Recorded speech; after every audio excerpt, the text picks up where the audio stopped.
Yes, you are now listening to the sounds of Sports Reports is Ordered. And those sounds are brought to you by me. And of course, I'm not alone because I got with me the world famous, the world renowned, cool, calm, and collected. Born in Texas, raised in Virginia, representing everything New Jerusalem. Ladies and gentlemen, he goes by the name of Mr. Logic. And then, of course, down here in the Alamo, I said it was me. It's your unorthodox statistician going left so much you thought I was southpaw. Watch out, Tank Davis. Oh, never mind. He running anyway. I am 2-5. Tonight, preview season continues.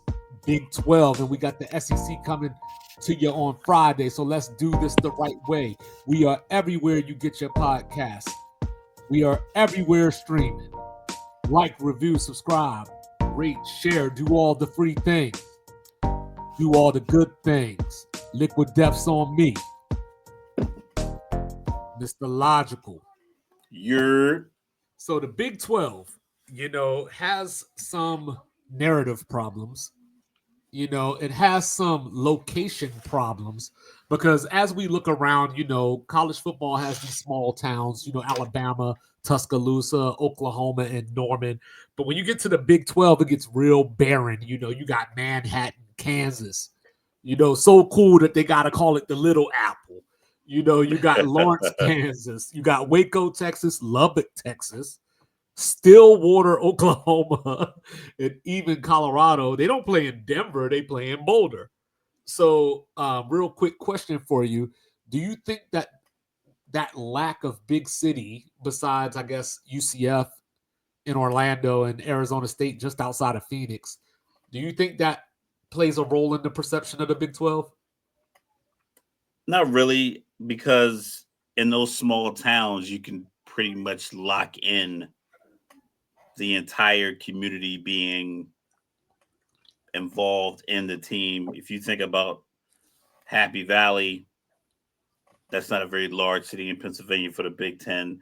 Ann Arbor, 100,000 people come see the Wolverines play.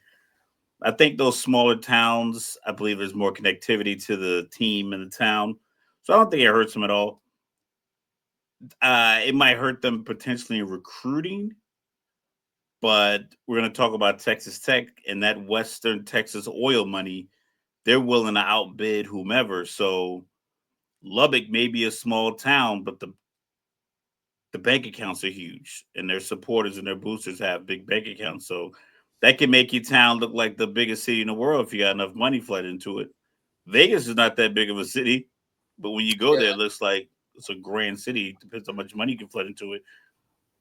Well, I think they have a branding problem too, because, if you can't have the city, you got to have the brand. So, we talked about it, Alabama, Oklahoma, the ACC even has Florida State, Miami, Clemson, North Carolina's recognized, Big Ten, Penn State, Ohio State, Michigan, so on and so forth. The Big those 12 are the blue bloods. They have right. That. That's what I'm saying. The Big 12 doesn't necessarily have a school that I guess you can look at that's on that stature. When you say the name, it just resonates and rings bells. But, last year, the Big 12, to me, I know people love the SEC. I know people love the Big 10. But for me, the Big 12 is the best conference because they got the competition. We don't watch the NFL to see people go 17-0, for example. You like the week variety and who can win. So like last year, for example, right? We ended up with Iowa State and Arizona State in the Big 12 title game. But going into that last 2 weeks of the season, Colorado and BYU had a chance to get there as well. They both finished with 2 losses. Then you had Baylor, TCU, and Texas Tech, a game, that they were a game behind them. So that's 6 out of your 16 teams. That Hail Mary against Colorado cost Baylor just about everything. And then you had K-State and West Virginia, a game behind them. So you had 8 out of your 16 teams within a game or two of reaching the title game. I don't know if we're going to see that this year, But there's other things going on in the Big 12. Jake Retzlaff, the BY Jew as they call him. Yeah. Now he's over at Tulane because he couldn't keep it in his pants. I call that the Brandon Davies rule. Yeah. Mike Gundy, first losing year in 18 years, and Ollie Gordon's gone now. So I don't know. Scott Frost, national title winning coach back at UCF. What I'm saying? Did UCF make another run? 5-22, Scott Frost in one score games at Nebraska. Colorado this season, they're going to be like a box of chocolates. Week to week, you just don't know what you're going to get. And then, of course, it's the return of the prodigal son. Rich Rodriguez back at West Virginia, 60-26 career record. And if we remember his last game at West Virginia, he lost the backyard brawl to Pitt. If they win that game, they would have been playing Ohio State for the national title that year. So, he's back home. So let's jump right into it, Mr. Logical. What you looking for in the Big 12 this year? Who is your champion and how do we get there? The thing I'm looking for the most is teams that are playing out west to carry the prime time hours of college football. We talked about it with Cal and Stanford playing their games on the East, being an ACC, maybe because they felt like they couldn't get a lot of West Coast time. I think Arizona State, BYU.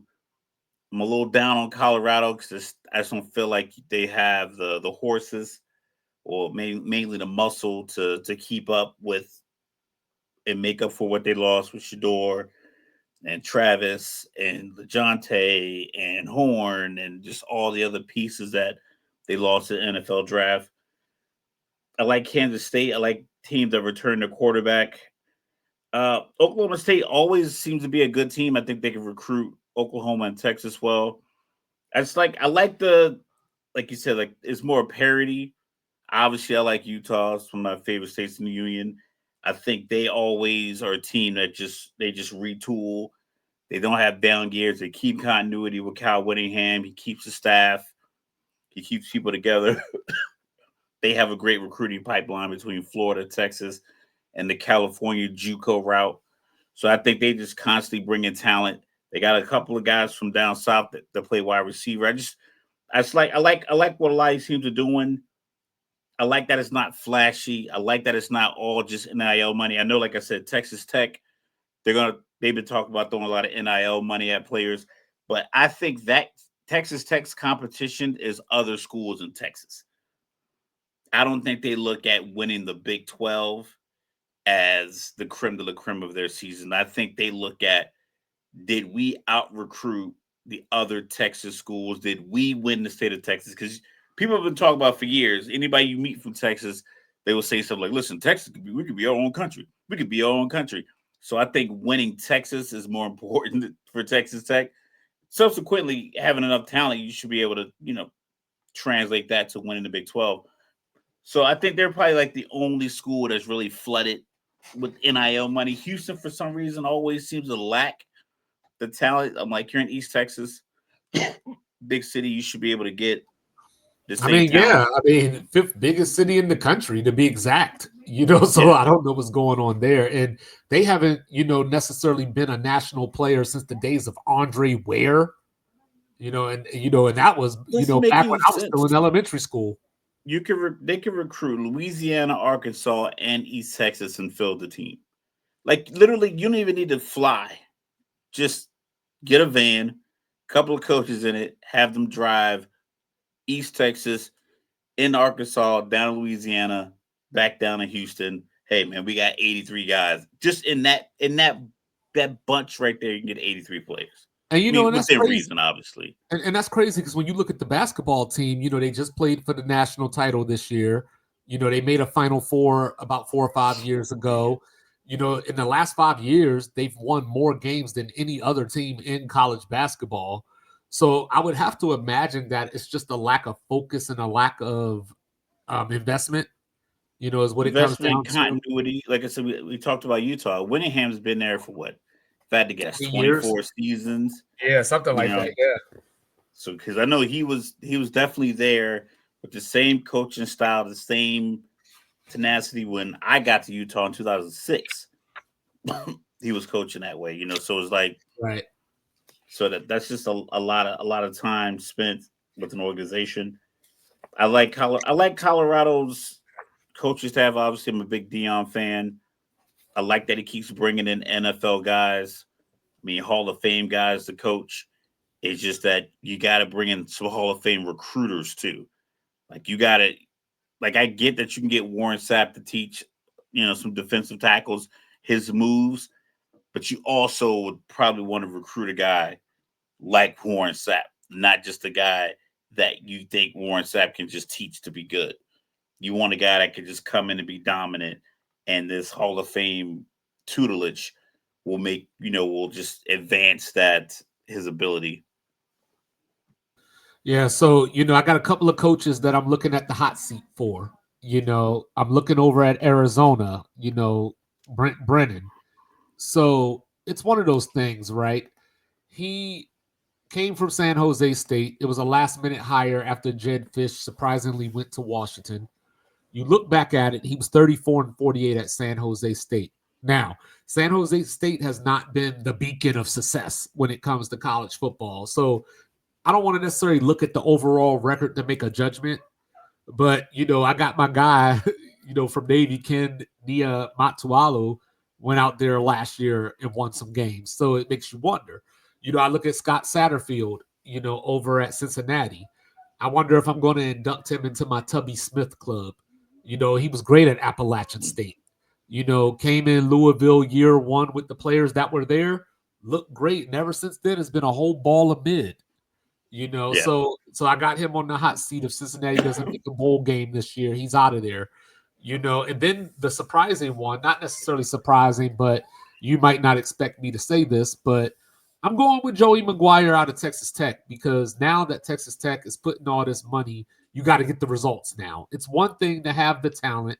He came over from Baylor with high expectation. He was supposed to be the next coach, that next hot name or whatever the case may be. He's done well at Texas Tech, so I don't want to make it sound like he's not a good coach. But he reminds me a lot of Jeff Bowden, Bobby Bowden's son at Florida State, where it was like, hey, we got more talent than everybody. Just throw jump balls and we should win. Not that he plays that style, but it's more like, hey, we got these players. We got the talent. We're in Texas. We're going to beat you. And then they don't.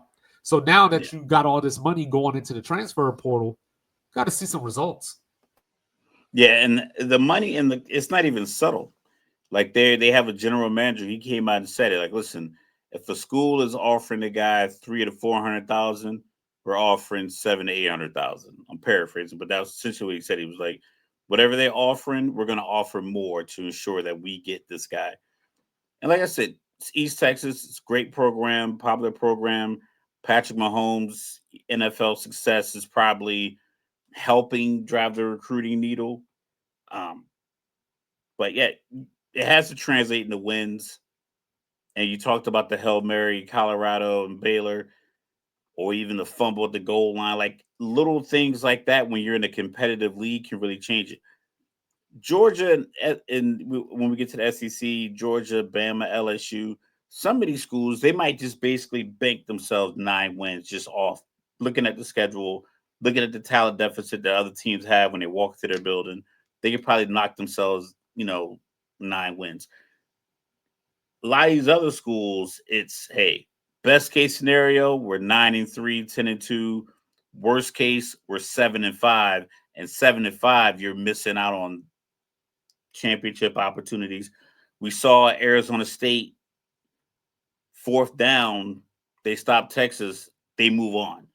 So it's like little things like that they can't really afford to do, but like those kind of mistakes. But I felt like Arizona State that game against Texas, Scatterboo was playing like a man amongst boys. They should have won it. I don't like zone coverage in college football. Somebody always messes up. I would just go man with safety help over top. Just live and die with that. If the guy beats his guy guarding him and the safety, that's fine. But you can't let a guy run right up the seam because your whole safety drops down to take off the dig route and let the dagger route run right by him. So for a Yeah, touchdown on fourth down.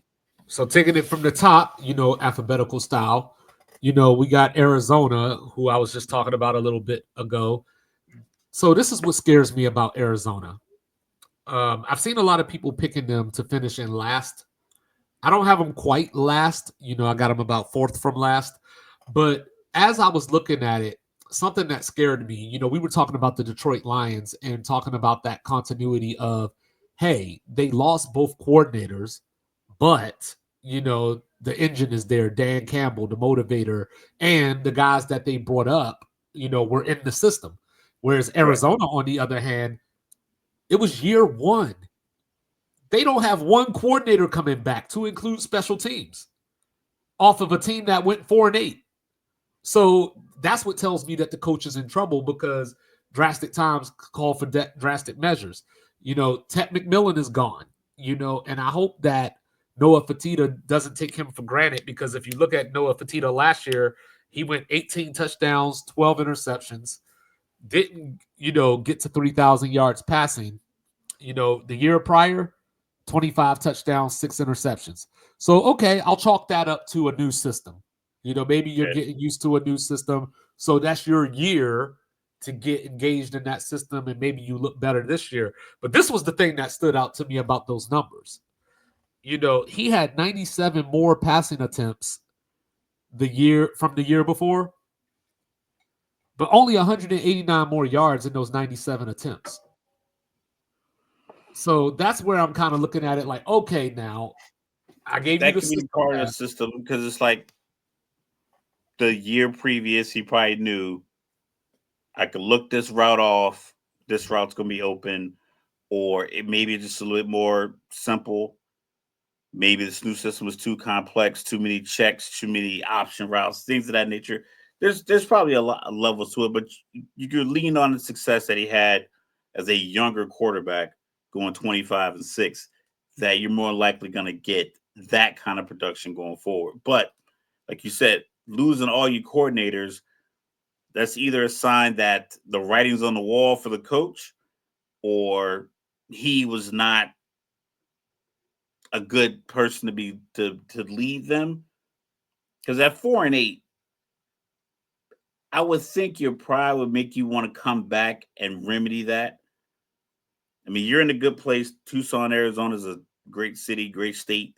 So it's not like you're in a bad location. I mean, granted, it's hot, but you're in a good location. You're going to be able to scout talent. You're probably going to get first dibs at the best high school recruits and JUCO recruits in Arizona. And that general region, Southern California, is California going to right next be door. Yeah. California right there. So I just feel like at 4-8, you would probably want to come back, but it could be something like you said with the coach being on the hot seat. Like, hey, maybe he wasn't that good to work for or work with. Yeah. And so the other thing, because of course, you got to look at the schedule and everything. So, they get two freebies potentially right out the gate. They get Hawaii at home and they got, Weber State coming in, Listen, saying, don't sleep on the Wildcats. don't Don't sleep sleep on on Weber odds in State. Utah. All I'm right. saying? Yeah, you get hit with that purple magic. And Yeah, it happens. but then it starts to get a little bleak. You got K-State coming in, even though it's a Friday night. We've seen crazy things happen on Friday nights, especially in the Big 12. K-State went to Oklahoma State one year on a Friday night riding high and got upset. So it could happen, but it ain't going to happen. Then they get their bye week, go to Iowa State, so Ames, Iowa. But the rest of their schedule looks pretty manageable, until you get to the end of the season. You get Baylor and at Arizona State back to back. But their schedule looks pretty manageable for the most part. So if they could just hang tough with Kansas State, I would say, just hang tough, play them tough. You're at home, maybe jump out to an early lead, get the crowd into it even. But just be competitive, and maybe that could springboard you for the rest of the season because they have talent. They just got to put it together. So then you got the other Arizona team up in Tempe, Arizona State, the reigning defending champions of the Big 12. They were my surprise team last year. But I wasn't talking about they were going to win the Big 12. I was like, hey, they're going to win 8 games. They said, all right, ante up. So you were talking about Cam Scatterboo. He's gone now, but all the hype now is on Sam Levitt, the quarterback. So last year he came out of nowhere, freshman, redshirt freshman. So there were some ups and downs early in the season. But then Arizona State had that Washington Commander thing going on where, they went 5-1 in the 1-score games. They were able to pull it out. So it showed me the coach that Dillingham is, because when I look at the year before, they had an awful season, but part of that was a lot of offensive line injury to the point where they had defensive linemen that had to play offensive linemen because they had no depth. So now that they have a full team on their hands, they showed you what they were capable of. And you brought up the Texas playoff game. Their receiver Jordan Tyson, NFL guy, he wasn't there. So, he had an injury that kept him out most of the season last year. He's back this year. They brought in Kanye Udo from Army to take over in the backfield from Cam Scatterboo. So this is what I look at. And I'm sorry, they were 6-1 in 1-score games. So what I look at here for Arizona State is week 2. Week 2, they go get some cowbell. Mississippi State, a team that is coming off of a 2-win season, with their coach from Oklahoma, Jeff Lebby. So they're going to score points. You got to be ready for that game. Don't sleep on it. But then the next week, I'm looking at that Texas State game. They came down here to San Marcos last year and got everything they wanted on a Thursday night. They go to Baylor. They go to Utah. They go to Iowa State. So in other words, Mr. Logical, what I'm saying is I don't think Arizona State's going to repeat, because you probably got to win 2 out of those 3, road games that I just mentioned to give yourself a chance. And I just don't see it. Malik McClain, is their other leading receiver coming back. He only had 2 catches last year, but it was one of those things. It was 2 catches for 85 yards and a touchdown. Yeah. So their offense got the press last year, but I think their defense deserves some flowers too, because this is the Big 12 that we're talking about, and they're not really known for defense. Yeah, and Arizona State Yeah. last year came in pushing people around and made a name for themselves. And to your point, went toe to toe with Texas. So I'm not saying that Had the Texas game won. Right, and there was that call Yeah. too. I mean, I don't want to get into all that, but there was the targeting and all that. So so as I look at Arizona State, I see a team that isn't going to regress to the point of they're only going to go 7-5 or something along those lines. I just think they got the schedule that's going to prevent them from getting there. I like your breakdown of the schedule. Something that, like I said, you're the numbers guy. I tend to go a different direction. Last year, in between the bowl games, at the end of the season, bowl games, transfer portal open, their coach Dillingham told guys, listen, if you want to enter the portal, go ahead. But you still can travel with us as a team. You still can work with us. I'll help you if you want to transfer. I'm not going to just dismiss you because you want to go find an opportunity somewhere else. You can stay here with us, do the bowl games, participate, play in the game if you want, whatever case may be. I think understanding that, because some coaches do it different. Like, if you don't want to be here, don't be here. It's like, listen, everybody's looking for opportunities. I imagine if I'm not trying to put words to his mouth, but I imagine if some SEC school called, said, "Hey, we want to give you $9 million a year for the next 7 years." I'm pretty sure he entertained that phone call and still be committed to Arizona State. But it's like, if I can get this opportunity potentially to move, and these players are doing the same thing, why not nurture that and make sure, okay, are you prepared for the portal? What kind of advice are you getting? Did you talk to an agent? Who put you, who convinced you to get in the portal? And just kind of keeping guys close, because you can feel isolated. We talk about this all the time. It goes back to that Jaden Daniels video where everybody was filming him, telling me he sucks anyway. You don't want players to be treated like that when they're trying to make an opportunity for themselves. And I think that kind of that ability to galvanize players, I think that musters you to 9-3, where you should have been 7-5. I think that might. I think that 6-1 and one score games comes from that. Like when you go to the sideline, you've seen it probably with some of your children when they've done sports. I've seen it as well. When the coach seems like he understands the magnitude of the moment, he doesn't get too big, too high, too low. The players respond to that. Listen, we need one stop. We're down 8. We need one stop. We're gonna get a touchdown, 2-point conversion, tie this game. We're going to overtime. If that coach is always like that, 3 minutes left in the fourth quarter, when he comes over to your offensive huddle, when the defense is on the field, because you just told the defense, get this stop, he comes up to the offense and says, hey, we're going to get this stop and you guys are going to score a touchdown, 2-point conversion. You believe that. And I think that just kind of permeates throughout your team. That's why I think it's likely that they could repeat. I think they could. I think offensively, like you said, we talk about McLean. What's the other wide receiver? Jordan Tyson. I talked about this on defense in college football.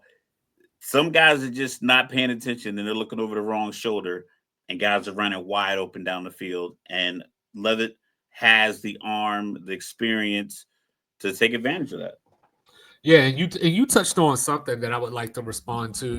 As far as Ken Dillingham goes, it's one of those things. We talk about the conference media rights, the money that the conferences get from the TV deals, and he's an Arizona guy. Like, he grew up in Arizona, went to high school, went to Arizona State.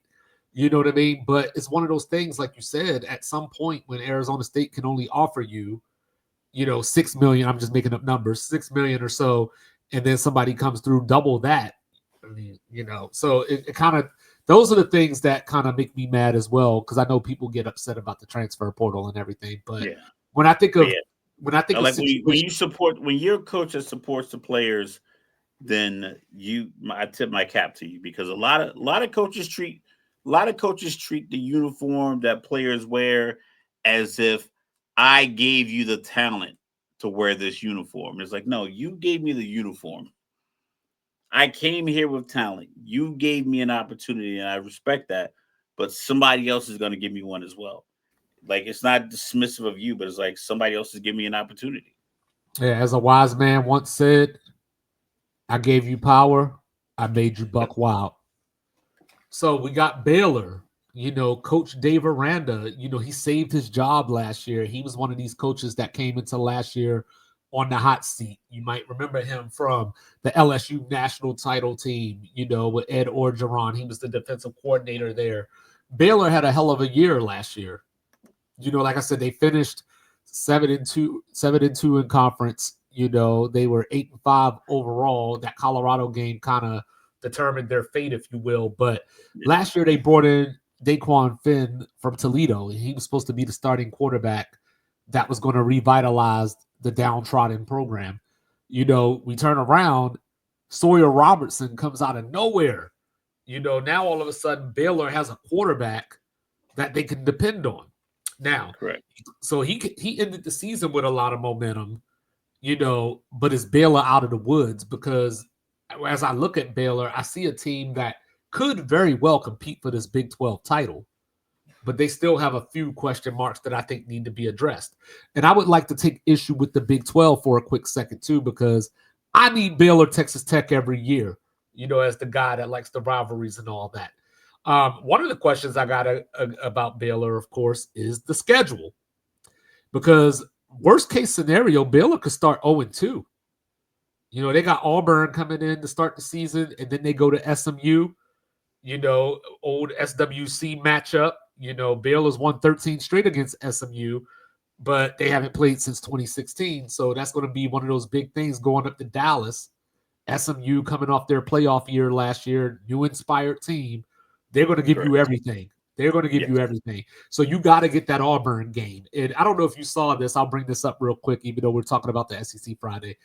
Auburn has 3 different coaches calling plays on 3 different downs. So they got the offensive coordinator. They got the offensive coordinator calling first down. All right, so I'm gonna go ahead and book that as a win for Baylor. That's not sustainable.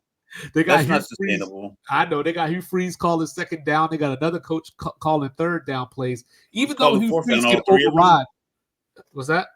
So all three of them going to decide on fourth down, or just the head coach? No, the head coach is going to override everything, but they have the ability to call the first down and third down plays. On top of that, Auburn has Jackson Arnold, Deuce Knight, and Ashton Daniels from Stanford. So they got a three-headed quarterback problem.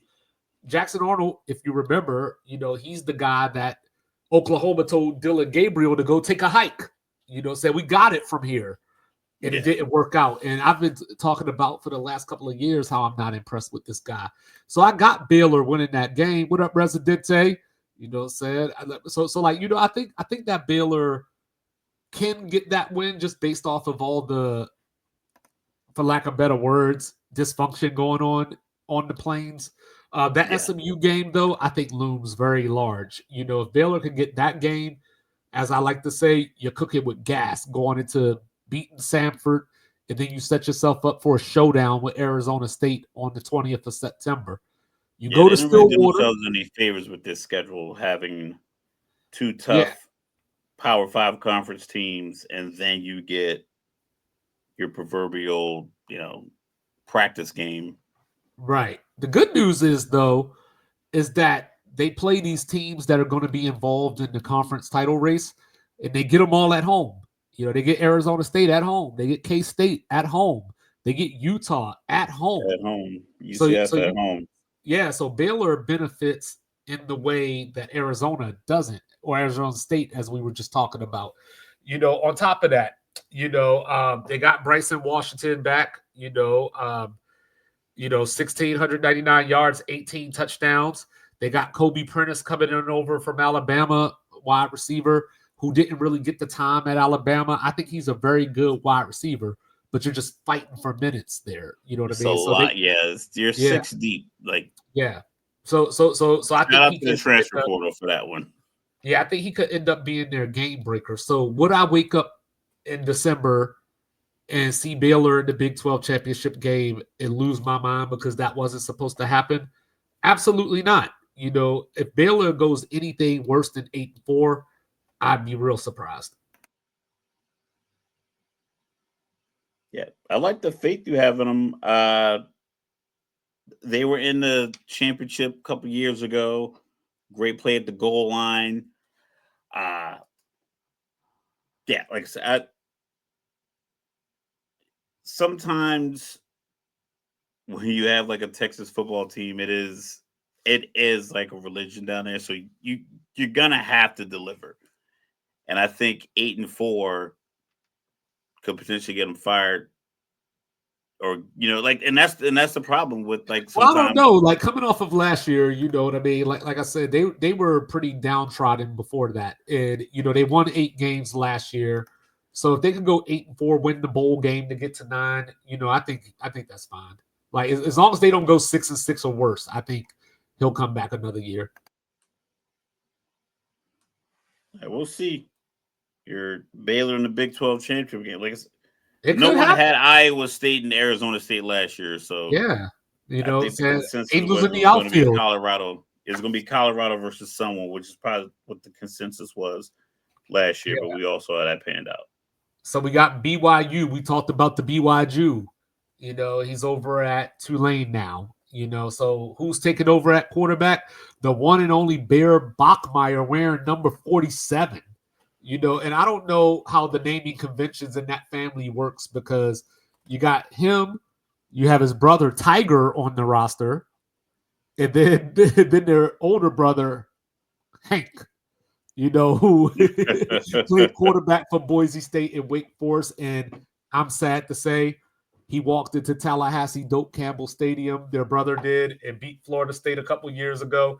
So this family does have football pedigree, but I just don't know. You're turning it over to an inexperienced guy who came from Stanford, who didn't play a lot. He didn't play there, so you're here now. So they still got Chase Roberts to throw the ball to, so that's great.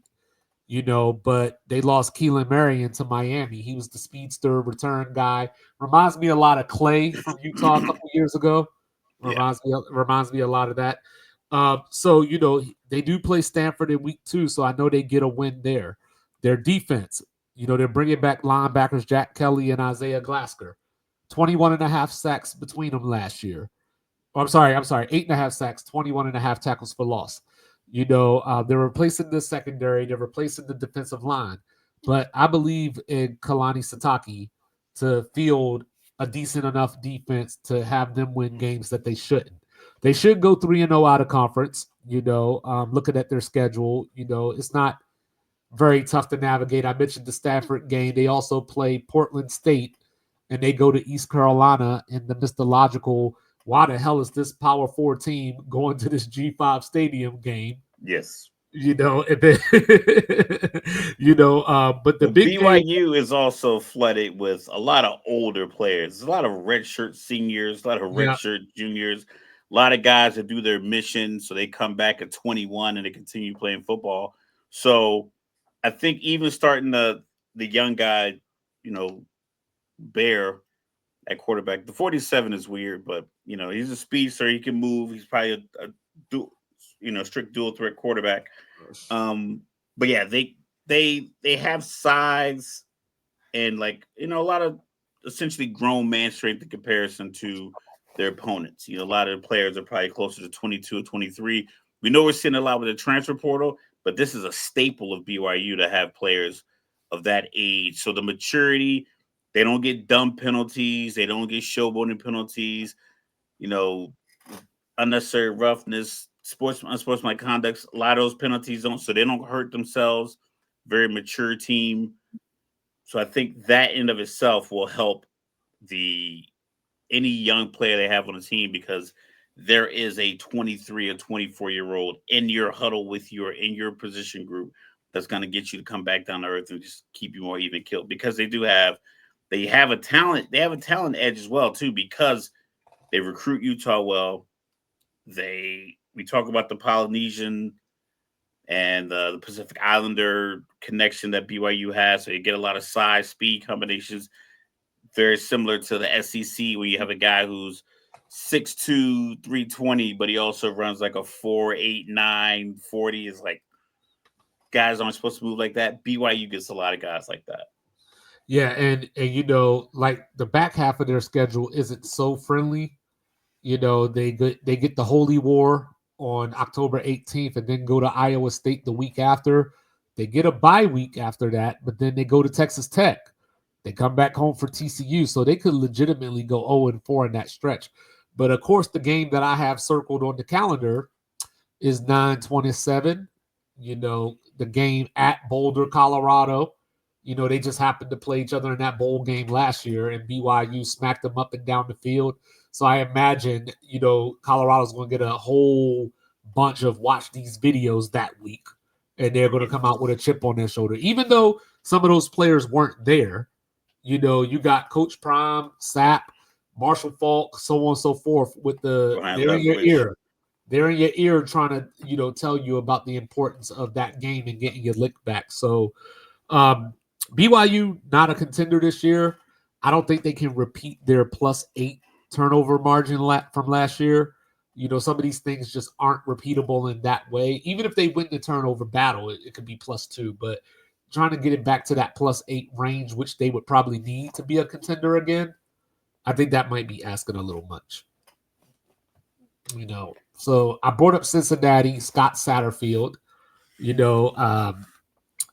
Look, Cincinnati's 4-14 since they joined the Big 12, but they have a good quarterback, Brent Sorsby, who's going to make plays with his legs this year.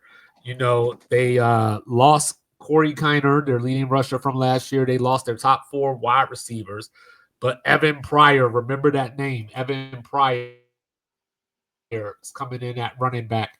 He's the home run hitter, if you will. He's going to be that guy that takes what should be a 3-yard gain and it ends up 21. So you can stay in games that way. Their defense returns 8 starters.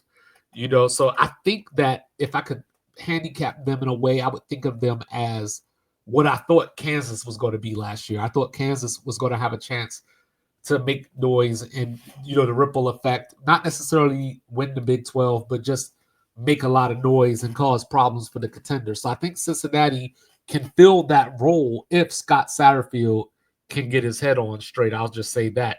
But Mr. Logical, That's a they big start off ass, but I their got it. season.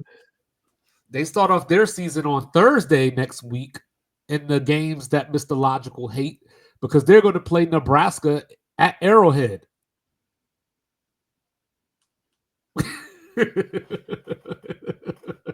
Like, it No doesn't make any neutral site. sense. It just So flat out yeah, doesn't make any sense. On top of the fact, it's like, why would Arrowhead? Why would they like? I wouldn't say like their turf is going to get damaged. I mean, it's August, unless it rains heavily and they tear the well, grass up. Kansas City's first game is in Brazil, so you know. Yeah, that's some terrible grass too. I saw like, are you? I know Kansas played Colorado in Arrowhead. They played all their home games last year in Arrowhead because they were getting stadium renovation. Yeah, and that looked like a feverish kind of crowd. I'm not sure if Nebraska and Ohio, like, I'm not sure like if that's the great meeting point for a college football game, considering that Nebraska already has a great home field environment. Like they already had, like, you don't need to cultivate like this environment of like, oh, we need a great college football atmosphere. Let's do it at NFL stadium. They have like the third down jump around where the whole like they have that already.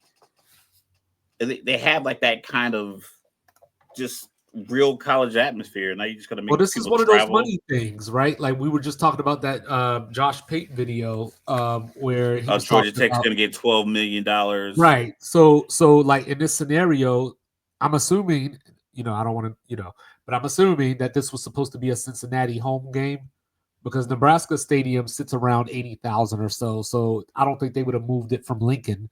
So Nippert Stadium, where Cincinnati plays, only seats 40,000. So I think this was one of those money grabs of So we're it's like, playing a yeah, big name opponent. your home stadium gets 40,000 people. What is your expectation for a road game in fucking Missouri going to get you from Yeah, Ohio? I mean, you got the Cleveland Browns and the Bengals right there. You got the Bengals. It's, You're in Cincinnati. You're from Cincinnati. it's like, why am I? Yeah. So, Yeah, Mr. needless to Logical say, doesn't like they're that going to lose stuff. the game just because I don't like it. They're going to lose the game. And it's a night game. It's like, yo, is that really prime time? Like, you're not a prime time team unless you're just riding the hype of Dylan Raiola and Patrick Mahomes and the fact that he's cosplaying Patrick Mahomes. So let's put Dylan Raiola in Kansas City, which is I didn't even even think about cornier. that. That's a good angle right there. That's so corny. You No one's know, gonna buy a ticket because of that. No one's gonna buy a ticket because he looks like Patrick Mahomes, and they well, I wear the mean, same I don't think you're glasses going and to they have have a curly problem hair. selling. I don't think you're going to have a problem selling tickets. That stadium will probably be 80 to 20 Cornhuskers. Yeah, because it's August and people love football, but I just think that as a money grab, that's just kind of corny. But that's just me. Yeah, so they get Bowling Green and Northwestern State after that. They go to Lawrence, then they get Iowa State at home, UCF, then the big one. Well, I'm going to say the big one, but I'm just saying big is don't get tripped up going to Stillwater. But then they get Baylor and at Utah back to back. So as I look at this schedule, Cincinnati should be able to navigate themselves to a bowl game. If everything goes right, they could be looking at 8 wins. And by looking right, what I mean by that is you win at Kansas. You don't slip up against UCF. You don't slip up in Stillwater. You beat Arizona. So And you they're 4-14 since joining the Big 12, right. and this is the year you got them doubling their win No, I'm totals from just the saying last that's best case 18. scenario. I got them at 6-6, but I'm just saying that that's best case scenario. Is you figure they It's lose to looking real Nebraska. 5-7-ish, 4-8-ish. Yeah, you figure they're going to Maybe lose. Oklahoma State, unless they make a turnaround. But that's the thing. What if they beat Nebraska next week? Then it's all bets are off. You know what I mean? But they play Nebraska. I think they're going to lose that. I think they're going to lose to Iowa State. They're going to lose to Baylor, and they're going to lose at Utah and maybe at TCU. The rest of those are winnable games and mostly toss-ups. So maybe 7-5 is the best case scenario, but I got them at 6-6. Let's say BYU's a loss, TCU. Utah, Baylor, UCF, Iowa State, Kansas, and Nebraska. So I think I just ran off 7. Yep. All right. So yeah, but I like Brent Sorsby, so we'll see. And then of course, we would be remiss if we didn't talk about Ralphie. You know, saying the Buffalo. So as you mentioned earlier, it's not just Shador, it's not just Travis, it's not just Shiloh. You know, saying there's Wester, Will Shepard, Jimmy Horn.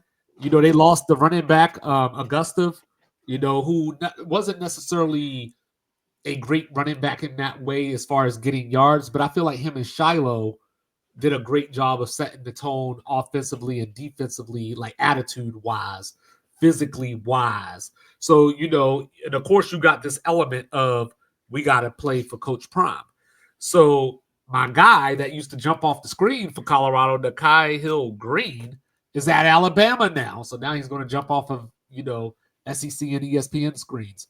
But, you know, so Colorado has a lot of loss, but of course they hit the portal. One of the things that hampered Colorado initially when Coach Prime got there was the offensive line. You know, now they got Jordan Seaton on the offensive line as the leader. What up, bro? You know what I'm saying? Welcome. You know what I'm saying? You had Jordan Seaton as one of the best linemen in the country. He could be in that next Joe Alt type conversation, you know, according to the scouts. So, you know, they went out and got some receivers, of course. Hakeem Williams from Florida State, so another one of those dudes that can't catch the ball, you know. But they went and got a they went and got a 6'5" receiver out of Campbell, you know, the Fighting Camels, Sincere Brown, you know. So he played at USF prior. Dallin Hayden at running back, he didn't do a lot last year, but they got DeKalen Taylor. He's coming in, running back transfer from the University of the Incarnate Word down here in the Alamo. Shout out to Cam Ward. Go Cardinals. So when I look at this team, I expect a lot of Jacqueline Hyde. I wonder how long it's going to take for Colorado to play Juju Lewis because Caden Salter is coming in as the starting quarterback. It looks like right now he came in from Liberty, you know, had a great season 2 years ago, 32 touchdowns, 6 interceptions, but then something crazy happened. He tried to transfer to Auburn last year. And for whatever reason, I don't know the reason, but it just didn't work out. So he ended up back at Liberty. So there were rumors about the locker room. You know, he didn't really want to be there. You know, he had one foot out the door. So he fell back last year, 15 touchdowns, 6 interceptions. Colorado last year, just like BYU, forced the turnovers. So, you know, that's going to be the determinant. I like Colorado's schedule as well, as far as, you know, who's coming in, who they go on the road to play. Because, you know, they're starting out with Georgia Tech coming in. I think that's a loss, but, you know, they get Delaware playing their first FBS football game. They go to Houston. Knock, knock. Houston's my sleeper in the Big 12 this year. They get Wyoming at home. They get BYU at home before going to TCU and then Iowa State. So that's where it gets tough. This 3-game stretch starting on October 4th. They go to TCU. They come home for Iowa State, bye week, and then you go to Utah. After that, you close with Arizona at West Virginia, and then the last 2 games, Arizona State at home and K-State on the road. So I don't know, Mr. Logical. I'm trying to find the wins. You know, I want to have faith in the staff, but it's hard for me to get there. So I'm going to just say, in my opinion, best case scenario would be the quarterback, you know, whoever it may be, hits the ground running. Quarterback hits. The quarterback has to be able to make plays. Yes. So I'm looking at best case scenario 8-4. But for the time being, until I see it in action, I think I'm going to go 5-7 because I think that Salter will play well enough, you know, to beat Delaware. But then after that, I wonder, you know, if we're going to start getting the calls for Juju. Yeah, that's a tough. Dion has been known to kind of galvanize players, but we got to think. You're saying 5-7 is your most likely scenario? Yeah. Okay. Someone might look at that like, there's no way. They went 4-8 a couple years ago with Shador and Travis. Shador being first round talent at quarterback and a just really good quarterback in general. And then, of course, you saw what Travis did as was the Heisman Trophy last year. So if they don't win up front, it's gonna look a lot like this is how we looked 2 years ago. A lot of guys transferred in. I think it could be a lot of people looking to transfer out if you don't start off great. Because Dion, we talked about this in other sports with like Kareem, Kobe, Jordan, Magic, all these greats. It's hard for greats to be good coaches because they were at a different level when they were at their highest level playing whatever level you're at. So in college football, Dion, Warren Sapp, even Brian Leftwich, you said Marshall Falks on the staff. A lot of these guys were just all American talent. And if they're looking at you and they're telling you, hey, I think you could be an all American, but it's like they might not have that extra gear, it could weigh on you. We talked about the guy that transferred last year, the one that was out of Florida. I think he transferred back to Florida. The corner. The corner, yeah, Kamani. Kermani. Yeah.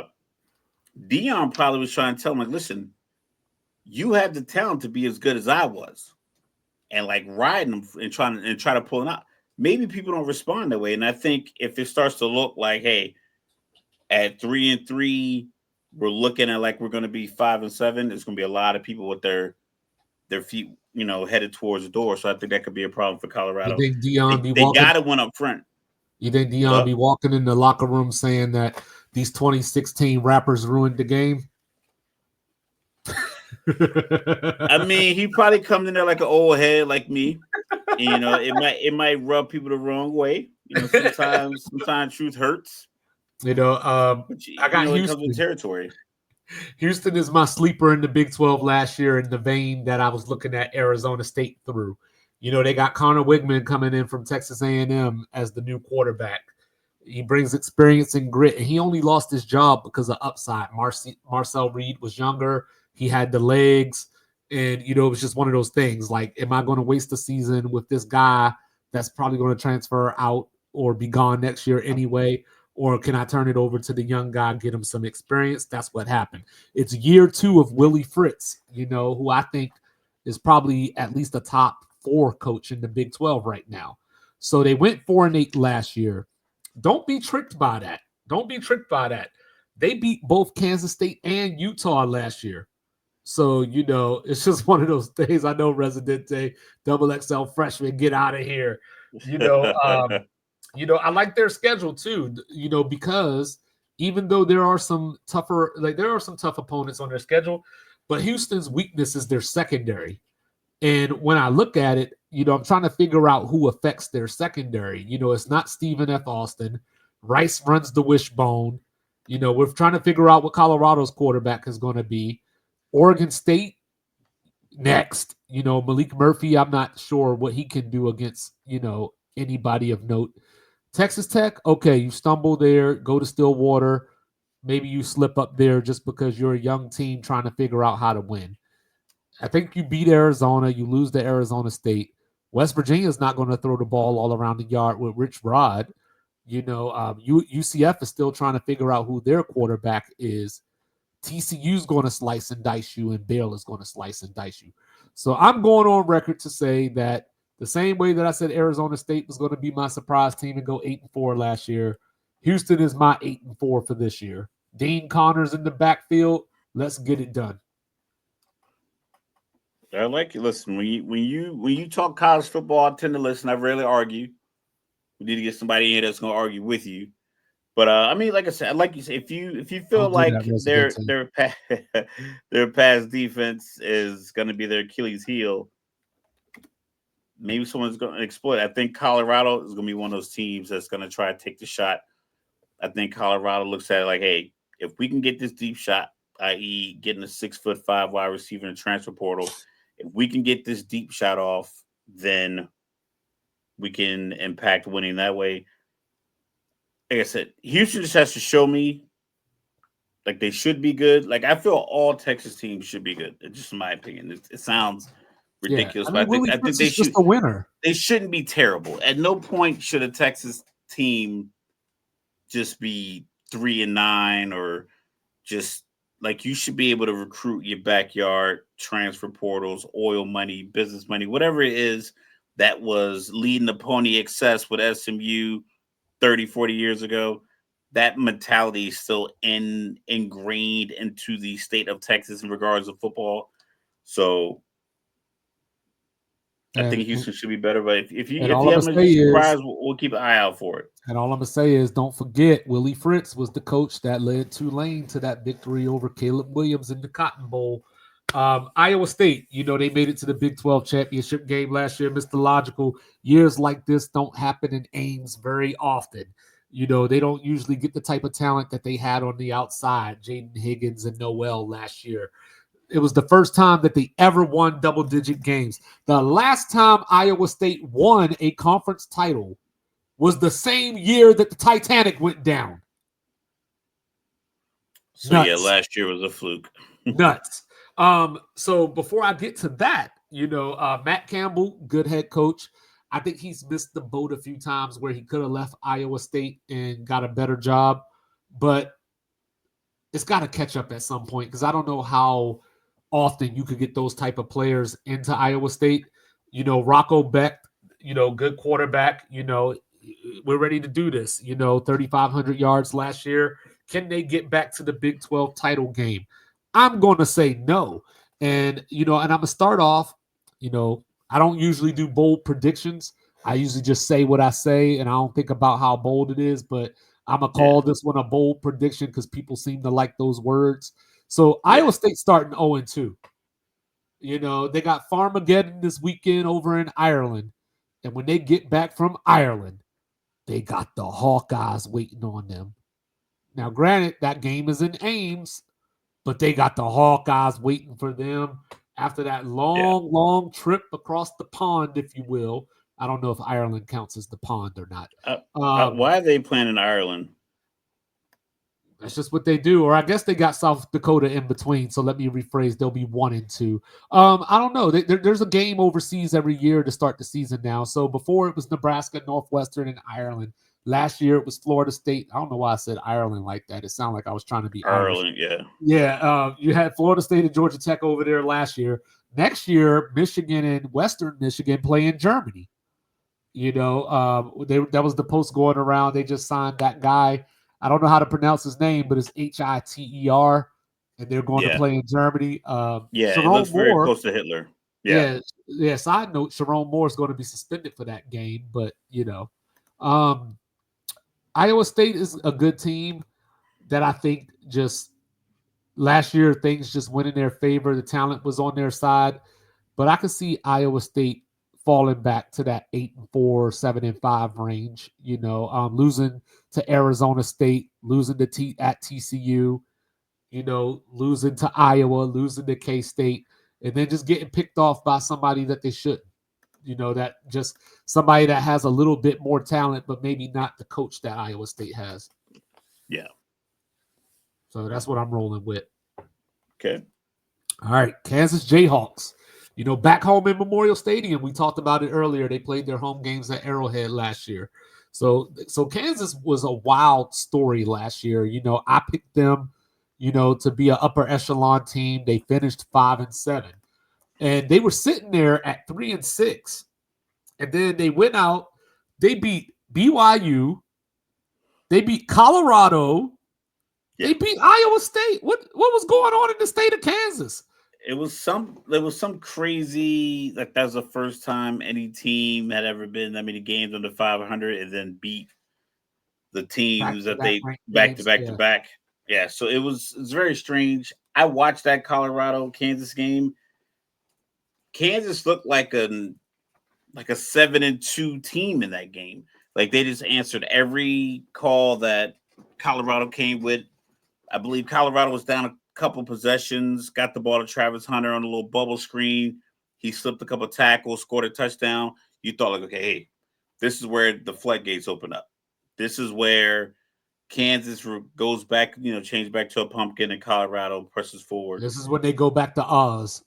And then they just kept pushing. They kept pushing. They kept pushing. They were getting a lot of like late hits on Shador. A couple of them folding them up. Uh, but yeah, Kansas, it was a strange team. But like I said, they have the running game. I think if you control the line of scrimmage, control the clock, you control football games. I think that's what they did for that 3-week stretch. Maybe it translates into this year, but I mean, what say you? I say that, there's a couple of questions here. Jalen Daniels is back. He's going to be celebrating his 39th birthday at quarterback. A couple years ago, I don't know if you remember this, but there was the Kansas TCU game, college game day. They were both undefeated. And it was like, oh, wow, like Kansas is back. But then last year, like I said, they fell back off. So Jeff Grimes, their offensive coordinator, went to Wisconsin. But I think Kansas has the best coach in the Big 12, Lance Leipold. Devin Neal's gone off to the NFL, so there's going to be tough to replace that running back. Yeah. You probably remember him from that Colorado game as well. Then you was had untackleable. Yeah, And then they lost Kobe Bryant and Mello Dotson out the secondary. So that's going to be tough to replace, even though they do bring in Saeed Gibbs from Georgia Tech, who I think might be able to step in. The biggest thing for me for Kansas this year, I'm thinking bowl game 6-6, but the thing that I'm happy about is that Missouri is back on the schedule like they should be. The border war hasn't been played since 2011. Back in 2007, they were both top 5 teams. Kansas ended up in the Orange Bowl that year. It should be played every year. But bring back rivalry games. Bring back rivalry. Make rivalries great again. But Kansas though, I will say, this weekend, they're on upset alert. They're playing Fresno State. And for all of those of you out there saying, why the hell would 2-5 pick Fresno State? David Carr ain't walking through that door. You know what I'm saying? Well, I'll tell you who is walking through that door. Matt Entz, head coach coming over from North Dakota State. All I'm going to say is, watch out, Jayhawks. All he does is win. Jayhawks favored by 13 last I saw, but I'm just saying, watch out. So, but I'll say they win. They get Wagner week 2. They're going to lose at Missouri. Then they get 2 games that are going to determine how their season goes. They're both home games, West Virginia and Cincinnati. Then they go to UCF. So I'm going to give you a UCF as a loss just because of the travel, but you got to win those 2 games, West Virginia and Cincinnati, if you want to have any shot to make anything that looks like a run. So I'm going to go 6-6 with the Jayhawks, but I'm hoping for more. So as I go across the Sunflower State, Kansas State, Avery Johnson, year 2 as a starter. I had high hopes for him last year. He let me down with his 58% passing percentage. Yeah. They lost DJ Giddens to the NFL. But you know who they got at running back now? They got Dylan Edwards, former Colorado guy there. Avery Johnson, for example, he Farmageddon this weekend against Iowa State. He went 12 for 28 against Iowa State last year.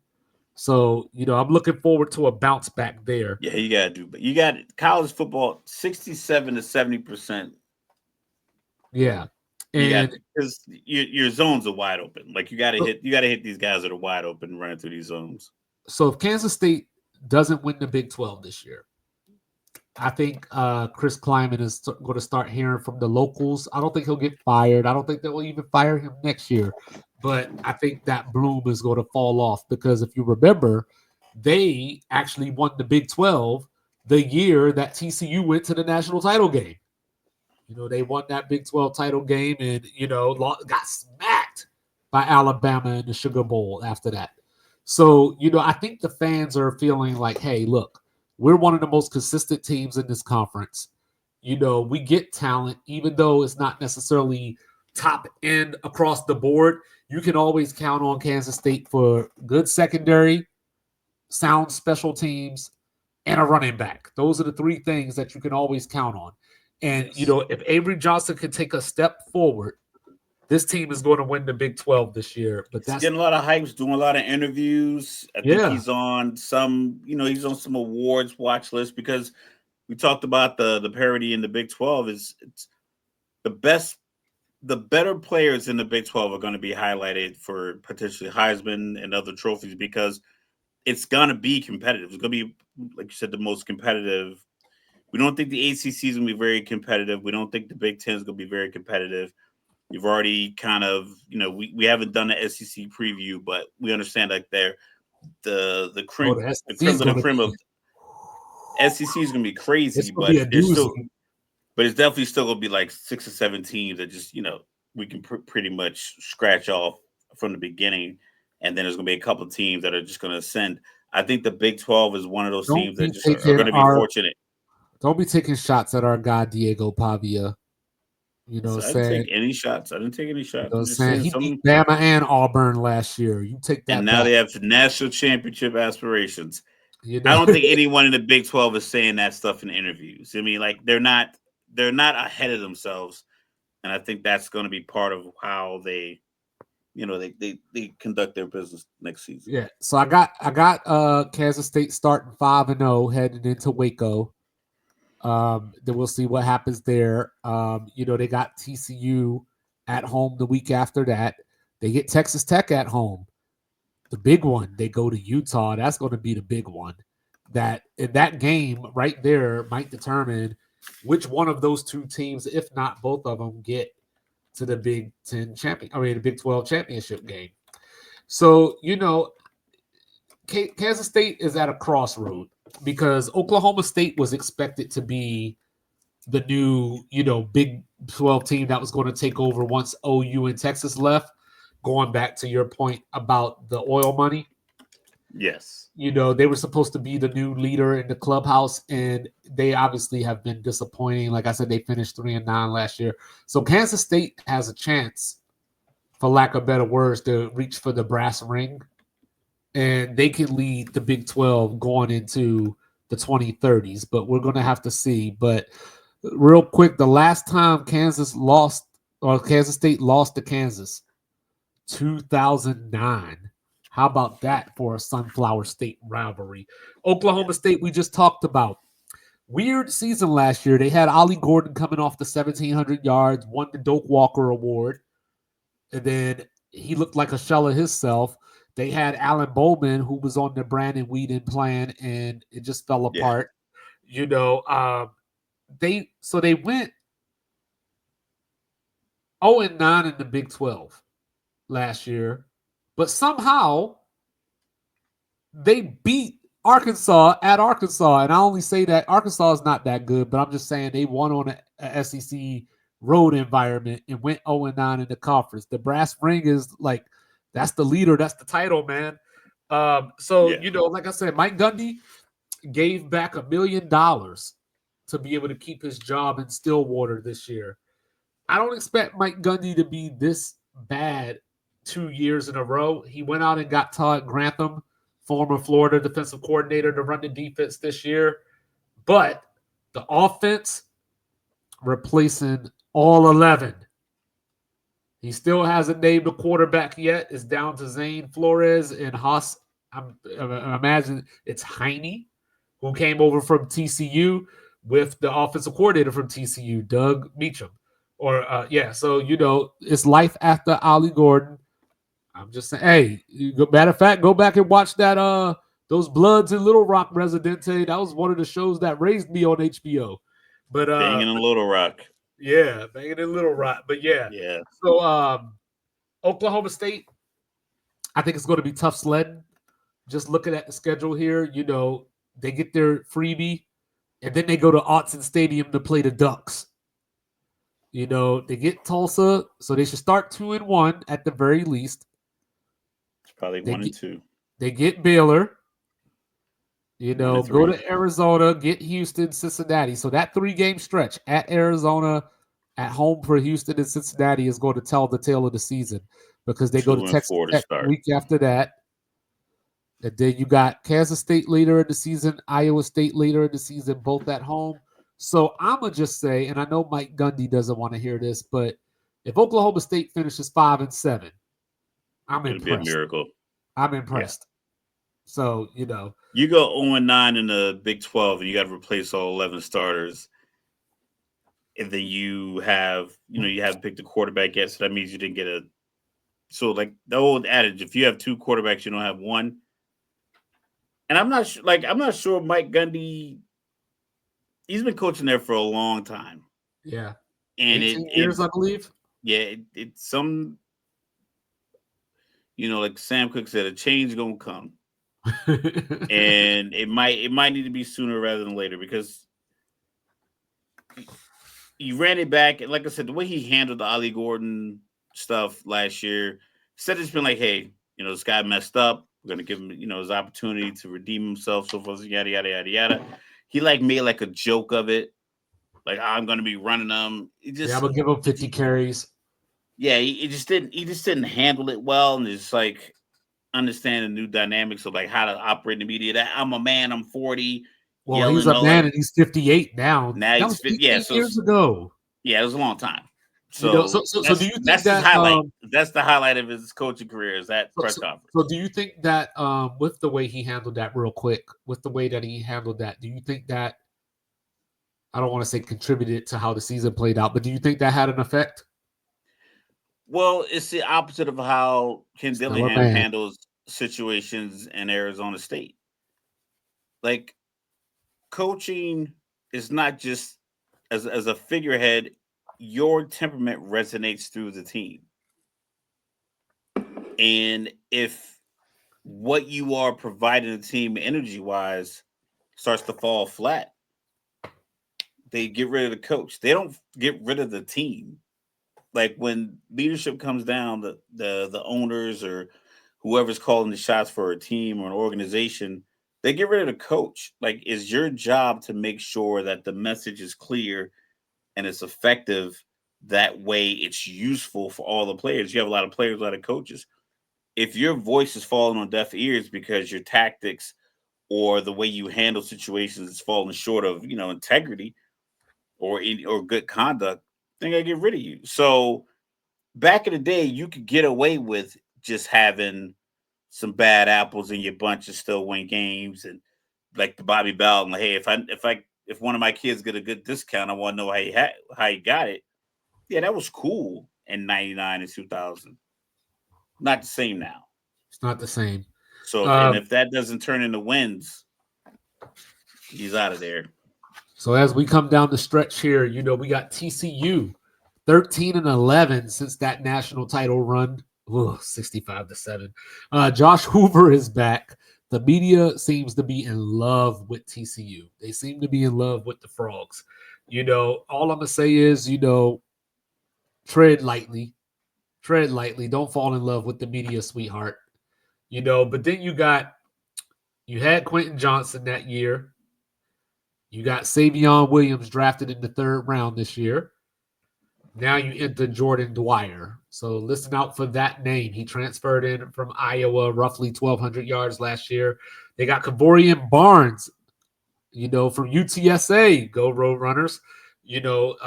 After seeing him for 3 years, even though I just gave that shout out, they could do Yeah. better. Six starters back on offense, eight on defense. Josh Hoover, the quarterback, one of two players that are coming back to college football this year to throw for 4,000 yards. The other was Garrett Nussmeier at LSU. They won 6 of their last 7 to finish out the season last year. They open up with Bill Belichick. And I was thinking about this earlier, right? Could North Carolina win the ACC? I know we already did the ACC preview, but this is No. a joke. This is a joke, by the way. So they always talked about the stat, like first time quarterbacks playing against Bill Belichick and how he dominated them.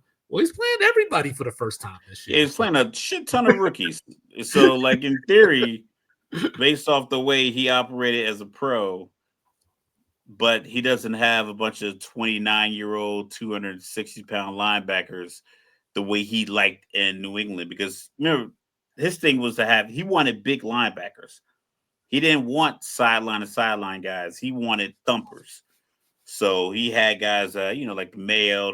Those guys were big, and that was his advantage to confuse the rookie quarterback because he was just blitzing these guys and hitting them. But yeah, I it's interesting to see. I want Yeah. to see how it And, pans out. and like I was saying the other day, TCU also welcomed Coach Prime to college football. That was a bar burner 3-point game that Colorado got out of there with. Saying I read that bull jive you wrote. Yeah, Saying but now, Bill Belichick on Labor Day, I'm here for it. Looking at their schedule though, and this is why I said don't buy the stock because it's the schedule, So they go to UNC for that game. So we'll see what happens. But they get Abilene Christian afterwards. But then the rivalry game, the Frying Skillet, against SMU. But then they go to ASU the week after that. They go to Kansas State as well. Now, this is where it gets tricky, right? Because I don't have big hopes for West Virginia or BYU this year. But they're going on the road to BYU in that altitude. They're going to West Virginia, one of the raucous places. They're going to burn the couches. Rich Rod is back. And by the time they play West Virginia in this season, it might be after West Virginia started clicking. in that So game. yeah, so that game in Morgantown could be tough. So, I'm gonna call TCU best case scenario 9-3. I'm gonna give them 8-4, but I don't think they're going to play for the Big 12 title.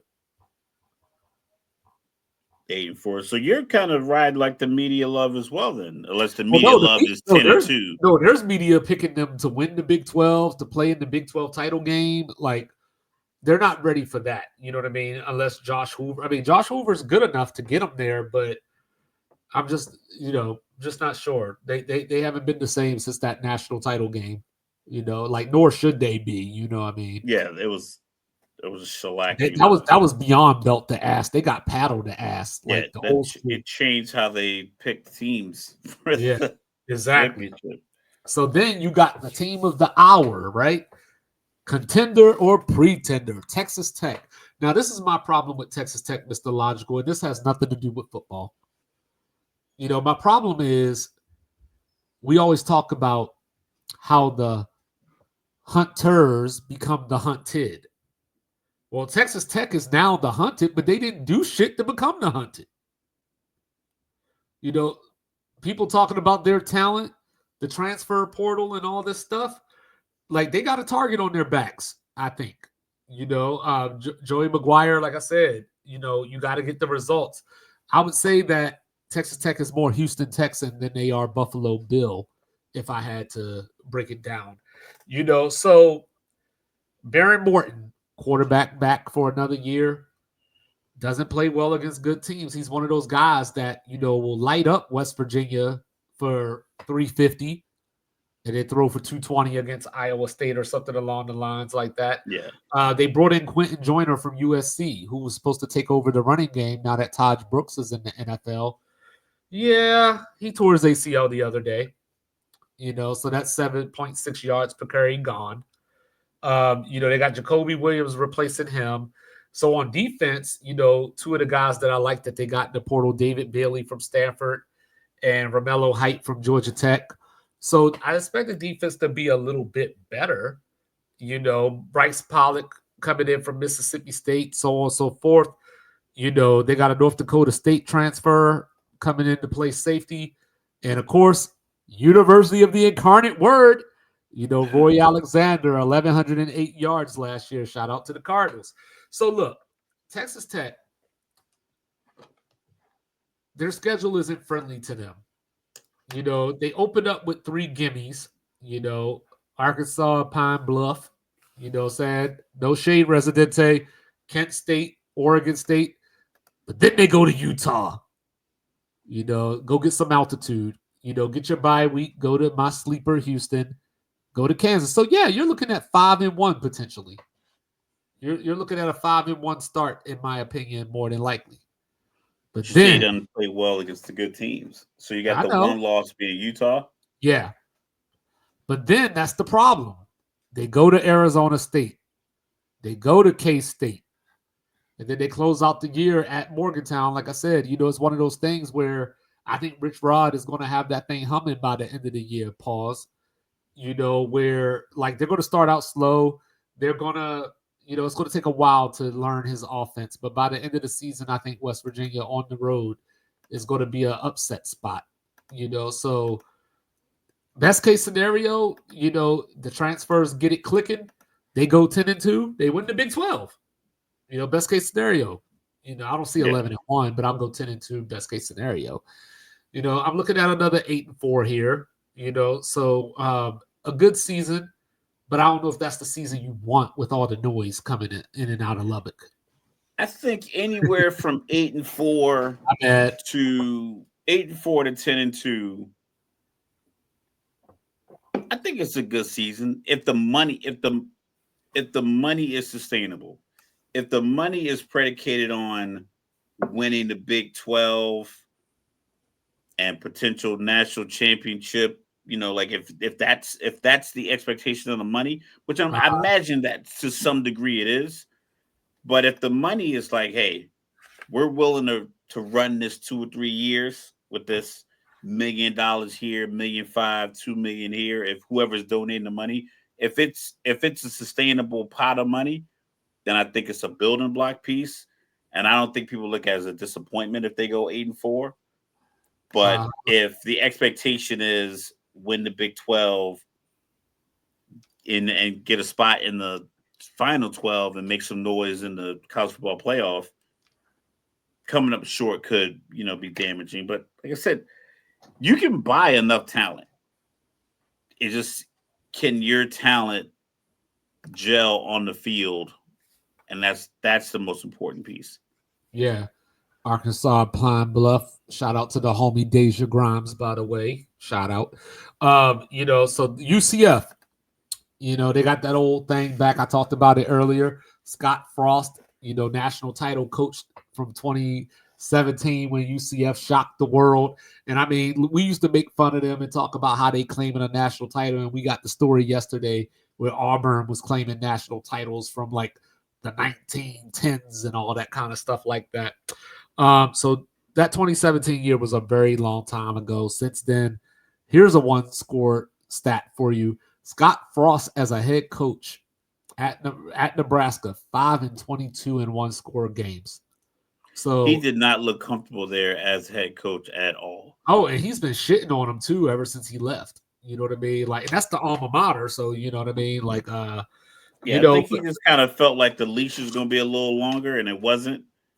Yeah, he didn't like. I remember watching those games. Like, he did not look like a guy who had control of his philosophy, the staff, the players. It just looked completely discombobulated for a team that's was a national power for as long as they were. Right, and it was the Ohio State game. I think that sealed his fate that they lost at home because they had Ohio State right on the ropes and gave them a lifeline. You're welcome, Denver Broncos. Because UCF just gave you R.J. Harvey. He was the 6th leading rusher last year, 1,577 yards and 22 touchdowns. Out the door, Miles Montgomery coming in to take over. UCF with one starter on offense back, and I would love to give a shout out to Mackenzie Milton, the quarterback coach, former UCF and Florida State quarterback. So they got 3 quarterbacks that they're trying to decide between. I think it's going to be Taven Jackson from Indiana. I think he's going to get the starting nod. 15.2 yards per completion when he was last playing. The question that I have, as far as what they're doing, they went and got Alex Grinch as their defensive coordinator. And for those of you that don't remember who Alex Grinch is, he's the guy that was giving Lincoln Riley all those bad defenses. He went, started at Oklahoma, brought him over to USC, and they got some turnovers, every so often. But so this is the thing about that, right? So he's in Florida right now, Florida talent, speed, all that good stuff, right? But I said he was at USC. While he was at USC, he had 2 years of the 119th and the 106th defense in yards per game, and that's with Southern California talent. So Yeah, just saying, just they were a saying. turnstile on defense. And then their best defender ended up at Texas Tech too. So so so they start off with their two gimmies, Jacksonville State and North Carolina A&T, but then they get Bill Belichick. They go to the Little Apple. Then they get a nice little 3-game stretch, maybe Kansas at Cincinnati and West Virginia. But then they go to Baylor. They get Houston in between going to Texas Tech, and they close at BYU. So the goal this season is a bowl game. This is the team I have finishing last in the Big 12. I got UCF, them at 3-9. they have a lot of talent, a lot of yeah. They have a 6'6", 355-pound defensive tackle, Horace Lockett. You got to be able to do something with that. Like as a defensive coordinator, it's like a guy that big, teaching pad level. Yeah, but you got the Uh, rest of them to go with them. You got the fully accessory kit. they listen. He recruited Florida well. So a lot of talent off of Florida. Uh, a lot of big guys. That a couple of their quarterbacks are 6'2" to 6'4", over 200 pounds. Um, you should be able to put this together. I mean, hell, their punter is 6'1", 197. So it's like you have the size, you have the talent, but is he a good enough coach? Is he more familiar being out of UCF, being somewhat of the underdog? Uh, Well, the other part of that is when he was at UCF the first time, they were in the American.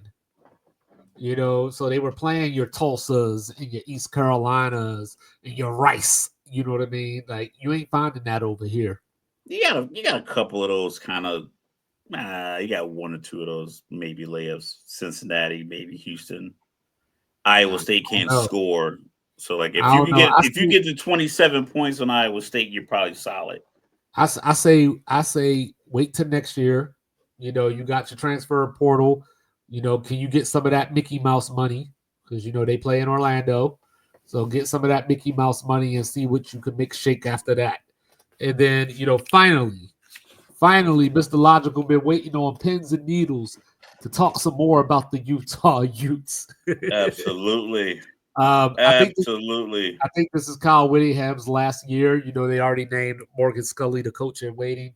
So I think that last year was probably the plan to be his last year, but it went so off the rails that he didn't want to leave on Can't that note. can't walk away like that. Yeah. Yeah, and then of course, they were relying on, and this is the problem, they were relying on Zach Wilson's little brother to get the job done. He was not good. Cam Rising, another injury. Now he's retired from football. Now they're bringing in Devin Dampier from New Mexico. He's bringing a wide receiver with him, but 12 touchdowns, 12 picks. The good news is he ran for 1,166 yards with 19 touchdowns. So, maybe this goes back to the days of Brian Johnson and Alex Smith, saying emphasizing the run that would put Utah on the map to begin You with. run the ball, you throw it to tight ends were huge. And that the Alex Smith era and then the Brian Johnson, you were hitting the tight end.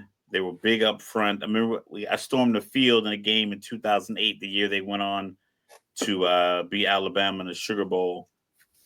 Their offensive line with gigantic human beings, and I think they just maintain the line of scrimmage, win that way. They recruit well, very diverse team. Um, a lot of they get a lot, like I said, they recruit Florida well, they recruit Texas well, California, the JUCO portal. Um, a friend of mine, shout out to Q, a couple of his players he coached at the youth level growing up, and just different teams in the league.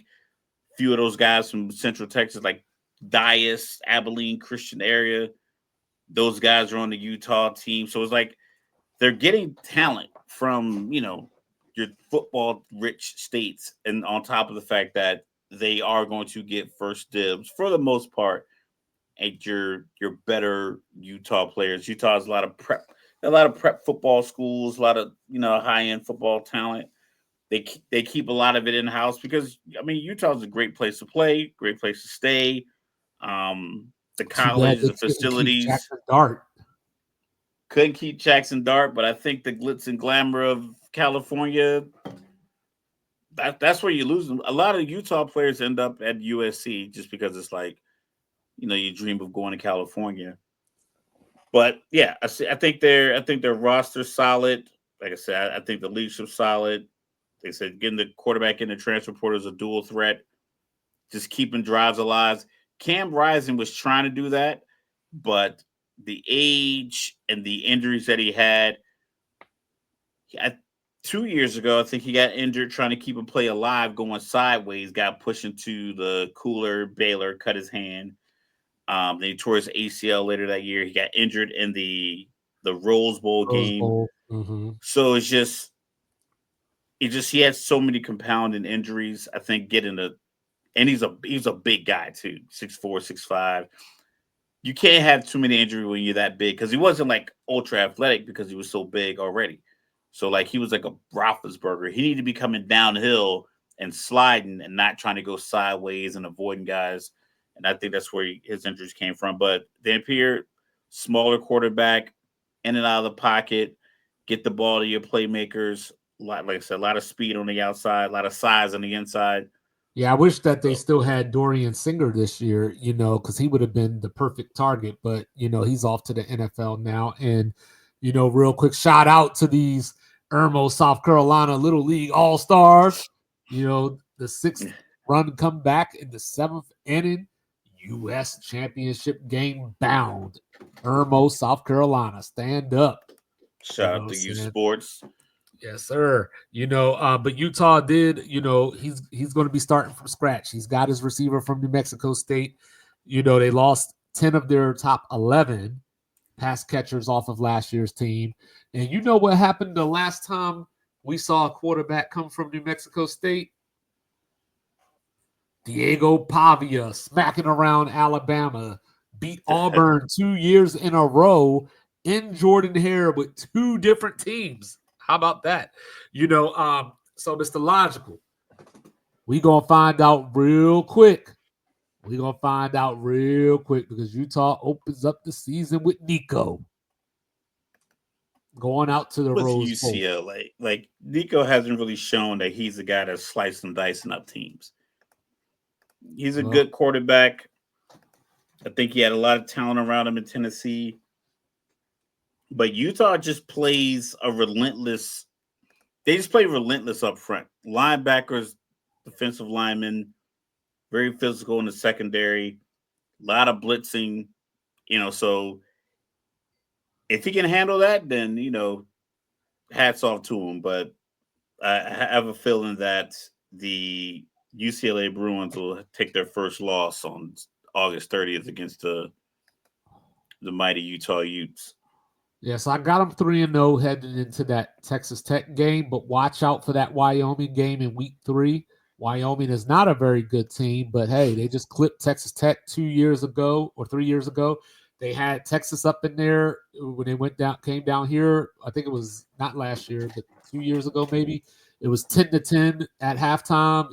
Going into the fourth quarter, still a 7-point game. So don't sleep on the Wyoming Cowboys. They might be the best team named Cowboy in this whole United States, if you know what I mean. You know what I'm saying? So then you got, at West Virginia. So that's going to be tough just from the travel standpoint, but I think they should be okay. They get Arizona State at home, Holy War. Yeah. They go to Baylor, but they get Kansas State at home. So I like the way that the schedule sets up as far as who they get home and away. So I Excuse me. think Utah has a prime chance to win the Big 12, just off of their schedule, at the very least, get into the title game. So, Yes. so then you got the West Virginia Mountaineers to wrap it up. Like I said, Rich Rod is back over from Jacksonville State. They have a total of 52 transfers. 52 transfers. A lot of That's them a lot. come. That's why you're saying Uh, that week 5 they should be rolling. That's a yeah, like lot of new bodies and, integrate into a system. And I like Rich Rod having Pat White as the quarterback coach. How about that for a name from the past? So West Virginia is going to be good, just not this year. You know, they do have Jalen Henderson and Nico Markiel, in the backfield. So I mean at receiver, they lost C.J. Donaldson to Ohio State. But I think they might have got even better at running back with Jaheim White. So they got talent. They're going to clip somebody in Morgantown that they shouldn't just because it's Morgantown.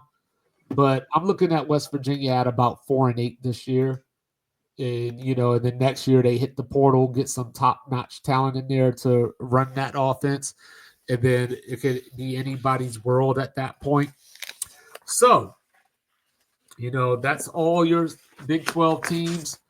And look, before we get out of here, we got to pick a conference championship game. We got to pick a conference champion. So I'm going to just go on the record. I got Arizona State, the champion, not making it back to the conference title game. I got Iowa State, the runner-up from last year, not making it back to the Big 12 title game. I was so tempted. To put Texas Tech into the Big 12 title game, but I just can't do it. So give me Kansas State over Utah in the Big 12 championship game. Yeah, give me Utah over Arizona State and the Big 12, and go ahead and send Utah to the college football playoff. Go Utes. Right. Last question, Mr. Logical, before we get out of here. Is there any possibility that the Big 12 gets 2 teams into the playoff? No. No, because that would work. The only way that happens is if you get an 11-1 Arizona State or 11, like one team has to come into that game, because I don't think they're going to be undefeated, because I think the balance of the parity of the conference. I think BYU's talent and Kansas talent and Utah talent and I think it's on par. So each one of these teams are going to clip each other up at some point. 28-27 wins somewhere, 31-30 wins somewhere place else. I think it's going to be a lot of close games. So I doubt that you're going to end up with the team that gets there 12-0. A 10-2, 11-1 playing against a 9-3, and then the 9-3 team wins in a close one. Say Utah comes in 9-3, Arizona State comes in 10-2, and they both leave the game 10-3, maybe. But 11-1, 9-3, and then they leave 11-2 and 10-3. The champion gets in, and I think the 11-2 team gets in. But it's hard for me to find 11 wins for these teams, because the rivalries are there, the locale is there. They have more regional, like Colorado, Utah, it's a border war. Then you have Kansas State, Kansas. So you just have these long standing bitter rivalries where I think it just means more. So the no, for instance, not necessarily just the Big 12 in general, but just Kansas State beating Kansas Well, no, is a big deal. I was doing that because of the whole being more thing. Yeah, because I think Kansas State beating Kansas means a lot. Georgia Tech, I mean, listen, Arkansas can want to beat Alabama all they want, but Alabama, Georgia, LSU, they've been the class of the SEC for years. It's a lot of teams that say it means more. Yeah, it means more because the top team tends to compete for the championship. But Mississippi State is not crossing the border and beating LSU in a shocker often. It just doesn't happen. Whereas I think that Kansas State game happens. I think BYU, Utah, they could both be 0-11 and play the 12th game, and it will be the best 52-48 game you've ever seen in your life, because because it's regionally, it matters a little bit more. See, You know, we like ain't there's even not a lot of talking about transfer. the NFL, and you still trying to call Dak Prescott a choker. Listen, I didn't say anything about Dak Prescott. I'm just talking about Mississippi State. Oh, Chris Jones went there I too, and heard, he has I some heard, Super Bowl I heard rings. Dak Prescott. That's what I heard. Listen, I rock with Dak Prescott. But Just too bad he anyway, has to play for Jerry Jones. we'll be back on Friday, y'all, where it really just means more. The SEC, the Southeastern Conference, can they get back into the national title ring? Because they went on They're gonna their put long 4 of them streak. in there. They went on their long streak, and now the Big Ten has won the last 2 national titles. And I think if I remember correctly, the last Big 12 team to win the national title was 2000. I want to say that was Oklahoma. Oklahoma. Yeah, unfortunately, they Was beat it my two? I don't know if Seminoles. that was two. I don't think that was 2000. I think that was Florida State won the game that was played in 2000, the 99 season. I think that was Florida State over Virginia Tech. Oh, I guess actually, I misspoke. Yeah, I forgot all about. How did I forget about Vince Young? So Oh yeah, that Texas USC game was the last one. So I didn't even need to bring up 13-2 for no reason, but yeah. I did it. But yeah, we'll be back on Friday, y'all. We love y'all. Thanks for tuning in. Thanks for joining us. Thanks for the engagement as always. He is the world famous, world renowned, cool, calm, and collected, telling you not to bring feelings to fact fights. Don't do it. He is Mr. Logical, and I am your unorthodox statistician. I do believe in Joe Hendry. I am 2-5. See you Friday. Like, review, subscribe, share, rate, do all the free things. Do all the good things. Liquid Death's on me. Drink up, y'all. Peace.